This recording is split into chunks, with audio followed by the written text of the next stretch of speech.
संकट कटे मिटे सब पीरा, जो सुमिरे हनुमत बलबीरा। स्वागत है दोस्तों आपका मेरे YouTube चैनल ज्ञान सागर कहानियां में। दोस्तों, आज इस वक्त का अनुभव देखने के बाद प्रभु के प्रति आपका विश्वास और बढ़ जाएगा। आखिर क्या हुआ था इस भक्त को और कैसे हनुमान जी ने उनकी सहायता की, आइए जानते हैं। ध्यान से इस वीडियो को देखिए और समझिए। सभी भक्तों को राम राम। मेरा नाम अंजलि है, मैं पंचकूला, हरियाणा से हूँ। आज मैं भी हनुमान जी से जुड़ा अपना अनुभव सभी भक्तों से शेयर करना चाहती हूँ। यह बात 1 जून 2022 की है, जब मैं अपने घर पर बैठी हुई थी और बहुत परेशान थी। कुछ बातें मुझे बहुत परेशान कर रही थीं। मैं अपने रूम में बैठी हुई थी। उस रूम में पंचमुखी हनुमान जी की फोटो लगी हुई है और इस रूम में मेहंदीपुर बालाजी और सालासर बालाजी की भी फोटो लगी हुई है। मैंने हनुमान जी और हनुमान चालीसा के बारे में बहुत सुना हुआ था, पर मैंने कभी इस चीज का अनुभव नहीं किया था। तो उस रात घर पर कोई नहीं था, घर वाले कहीं गए हुए थे। मुझे उस टाइम बहुत अजीब लग रहा था, तो मैंने अपने मन की बातें हनुमान जी को बोलनी शुरू की और मैं अपनी बातें बोलते बोलते रोने लगी। एक बात और बतानी थी, मैं बहुत सी बातें अपने तक ही रखने वाली लड़की हूँ। पता नहीं, मुझे ऐसा लगता है जैसे मैं किसी को अपनी बात बताऊंगी तो वह उसे किस तरह लेगा, वह मुझे जज करने लगेगा। इसलिए मैं अपनी बातें किसी को नहीं बताती। पर अब जिनको बताती हूँ तो वो मेरे हनुमान जी हैं, जिन पर मुझे बहुत भरोसा है। उस दिन अपनी सारी बातें बताने के बाद मैंने हनुमान जी से बोल दिया, भगवान जी, अब मुझे कुछ नहीं पता। आप अब मुझे मेरे पूरे परिवार के साथ सालासर बालाजी, कष्टभंजन हनुमान जी या मेहंदीपुर बालाजी के दर्शन के लिए बुलाओ। तीनों में से कहीं भी बुला लो, सब आपके ही द्वार हैं।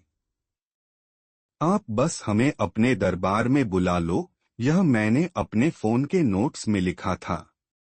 आज भी वो मेरे पास लिखा हुआ पड़ा है। फिर पता नहीं क्या हुआ, एक दिन मेरी मौसी का कॉल आया, वो जयपुर रहती हैं। उन्होंने बताया कि 11 जून को उन्होंने अपने बेटे के जन्मदिन पर सुंदरकांड का पाठ रखा है, तो सबको बुलाया है। मेरी मम्मी ने मुझसे पूछा कि तू चलेगी। एक तरफ मुझे अपने एग्जाम्स की भी चिंता थी, जो जुलाई में शुरू होने वाले थे। ऐसे ही करते करते तारीख आ गई 10 जून की। हम 11 जून को जा तो नहीं पाए, लेकिन हमने 13 जून को तत्काल टिकट बुक करवाई थी ऑनलाइन। पता नहीं कैसे हो रहा था यह सब, लेकिन मैं बहुत खुश थी। और हाँ, 14 जून को जब हम निकले थे, तब हमारी ट्रेन की टिकट वेटिंग में थी तत्काल की। जब हम रेलवे स्टेशन पर पहुंचे, तब वहां हमें एक टिकट चेकर मिल गया। उनसे हमने बस ऐसे ही पूछ लिया कि ट्रेन किस साइड से आएगी। उन्होंने हमारी टिकट चेक की, हमने तो ऑनलाइन तत्काल की करवाई थी भैया, और हमारे टिकट्स तब वेटिंग में थे। उन्होंने हमें बताया कि तत्काल की वेटिंग टिकट सब कैंसिल हो जाती हैं और पैसे रिफंड हो जाते हैं। हम सभी उस टाइम टेंशन में आ गए थे कि अब तो घर से निकल गए हैं। जयपुर के लिए हमने तो सोच लिया था कि घर से अब हम लोग जयपुर जाएंगे, सालासर बालाजी और खाटू श्याम जी के दर्शन करेंगे। अब हमने जल्दी से डिसीजन लिया और काउंटर से जनरल डिब्बे की टिकट ले ली। हम लोग निकल गए जयपुर के लिए। शायद हनुमान जी हमारी परीक्षा ले रहे थे कि सच में ये लोग दर्शन करना चाहते हैं या बस ऐसे ही। हम लोग सफल हुए उस परीक्षा में। हम 15 जून को वहां पहुंच गए थे। हमने 18 जून के लिए टैक्सी बुक करवा ली थी। वह दिन शनिवार था और मेरे मम्मी पापा की मैरिज एनिवर्सरी भी।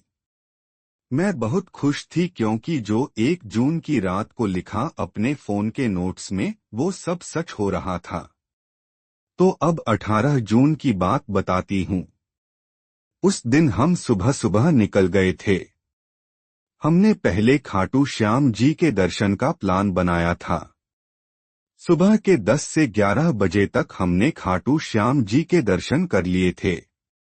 बहुत ही अच्छा लगा वहां मैं पहली बार गई थी।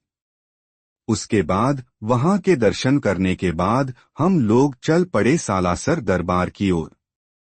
हमने पहले वहां राम जी और अंजनी माता के मंदिर जाकर दर्शन किया और फिर हम गए सालासर बालाजी के मंदिर की तरफ। वहां हमने पहले बालाजी महाराज के लिए प्रसाद लिया और हम चलते गए मंदिर की तरफ। जैसे जैसे मंदिर की तरफ जाते गए वैसे वैसे मेरे रोंगटे खड़े होते रहे। बहुत ही पॉजिटिव एनर्जी फील हो रही थी वहां। अब हम मंदिर में आ गए थे। बस कुछ ही दूर थे हम बालाजी के दर्शन करने से। पता नहीं मुझे वहां क्या हो गया था। पहले तो रोंगटे खड़े हो रहे थे और हम जय श्री राम बोलते गए। जब बालाजी का मैंने दर्शन करने के लिए उनके दरबार में पैर रखा, मेरी आंखों से आंसू आने लगे। मुझे रोना आ गया। भैया, जो मैंने कुछ टाइम पहले हनुमान जी से कहा था कि बुला लो भगवान दर्शन के लिए, प्रभु ने मेरी वो इच्छा पूरी की। अभी यह सब लिखते हुए भी मेरे रोंगटे खड़े हो रहे हैं, मेरे आंसू रुक नहीं रहे। मेरे घरवाले मुझसे पूछते रहे कि क्या हुआ, लेकिन मैं उस समय नहीं बता पाई। वहां का दिव्य दरबार बहुत ही अलग था। वहां जाकर मैं सब कुछ भूल गई थी। बस मुझे दर्शन हो गए, मैं उस बात से बहुत खुश थी। हम उसके बाद वीर सामोद वाले हनुमान जी भी गए थे और वहां भी प्रभु के दर्शन किए। वह दिन पूरा हमारा पॉजिटिव हो गया था। वह 18 जून 2022 हमेशा याद रहेगी। प्रभु के प्रति मेरा विश्वास अब और पक्का हो गया है। पिछले साल से मैं हनुमान चालीसा, हनुमान अष्टक, बजरंग बाण, राम स्तुति रोज पढ़ती हूँ। यह सब मैंने अपने घर वालों से ही सीखा है। मेरी जिंदगी बदल गई है ऐसे रूटीन में आने के बाद। बहुत पॉजिटिव और एनर्जेटिक फील होता है। सभी को यह बोलना चाहूंगी कि आप कुछ करो या न करो, लेकिन अगर आप एक बार भी दिन में हनुमान चालीसा पढ़ लेते हो ना, तो आपकी जिंदगी सही रास्ते पर आने लगती है। यह मैं पूरी गारंटी के साथ कह सकती हूँ। जब भी परेशान होती हूँ, मैं कोई टाइम नहीं देखती, बस हनुमान चालीसा का पाठ कर लेती हूँ, सारी टेंशन गायब हो जाती है। तो दोस्तों, देखा आपने, प्रभु के प्रति तड़प ही आपको प्रभु के निकट ले आएगी। सच्चे दिल से उनका स्मरण करें, नित्य राम नाम का जप और हनुमान चालीसा का पाठ करें। देखना, धीरे धीरे सब सही होता जाएगा। हमारे प्रभु बहुत ही दयालु हैं, वे आपकी सहायता करने जरूर आएंगे। तो ऐसे हैं हमारे बजरंगबली। दोस्तों, कैसी लगी श्री हनुमान जी के चमत्कार से जुड़ी आज की यह वीडियो? इसे लाइक और शेयर जरूर करें ताकि ज्यादा से ज्यादा लोगों तक श्री हनुमान जी की महिमा को हम पहुंचा सकें। जल्दी मिलते हैं एक और सच्ची घटना के साथ।